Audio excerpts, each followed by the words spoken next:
In the words of Lex Friedman, we need more citizen journalists. And this series will tap into your journalistic potential. I promise. Cinematic masters, directors, and their styles. Unravelling cinematic masters, an intellectual journey into directors and their styles. In the vast tapestry of cinematic history, certain directors stand as beacons of creative brilliance, celebrated for their distinct styles and unparalleled contributions to the art form. As we embark on this intellectual exploration, we shall unravel the unconventional wisdom surrounding these so-called cinematic masters. Let us dissect their styles, challenge prevailing notions, and embark on a quest for a deeper understanding of their impact on the art of filmmaking. The quandary of directorial styles. One must question whether directors truly possess a singular style that defines their oeuvre. It is tempting to weave a narrative around a director's work, attributing unique characteristics and motives to them. However, a more discerning eye reveals that even the most revered directors are subject to evolution, adaptation, and occasional missteps. Consider the case of Alfred Hitchcock, often hailed as the master of suspense. While his influence on the genre is undeniable, it would be remiss to paint his entire career with a single brushstroke. From the gripping psychological thrillers of Psycho and Vertigo to the lighter fare of North by Northwest, Hitchcock's range demonstrates a complexity that defies facile categorization.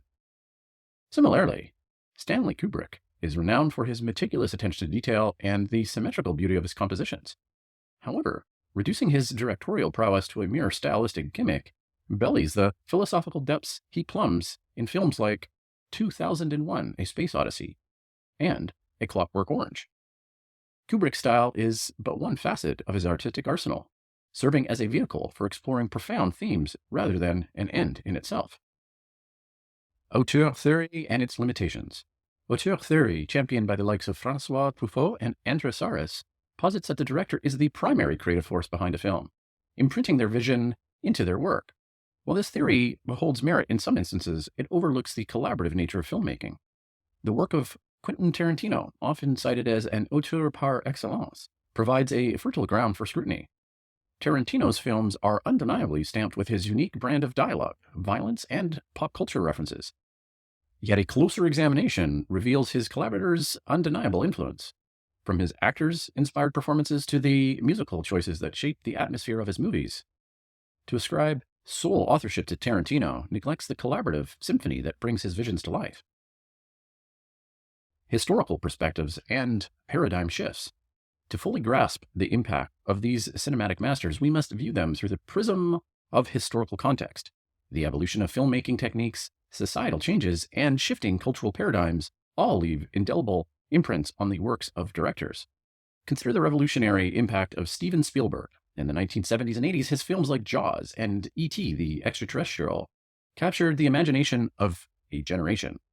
Spielberg's style, characterized by sentimentality and accessible narratives, reflected the zeitgeist of a period marked by nostalgia and escapism. However, as the cultural landscape shifted, Spielberg adapted his directorial approach, delving into more complex themes in films like Schindler's List and Saving Private Ryan. His later works challenged the notion of Spielberg as a purveyor of crowd-pleasing blockbusters, revealing a director unafraid to confront darker and more introspective subjects. The fallacy of the magnum opus. Too often, we place undue emphasis on a director's supposed magnum opus, treating it as the definitive representation of their style and legacy. However, this reductionist approach overlooks the nuances and evolution present within their body of work.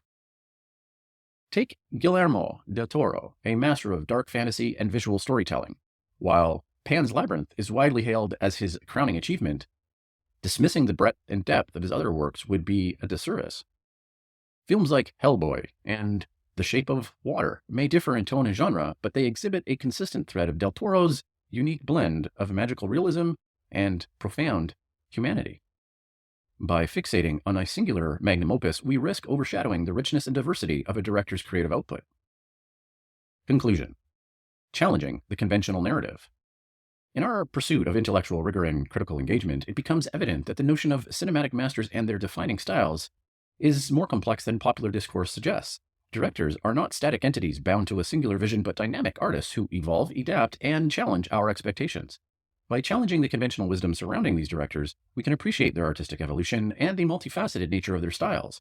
Moreover, rather than reducing their impact to a single magnum opus, we can explore the entirety of their filmography, examining how their work responds to the ever-changing cinematic landscape.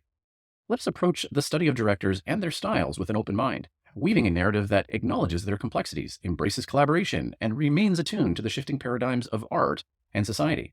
Only then can we truly appreciate the cinematic masters for their intellectual contributions to the world of filmmaking.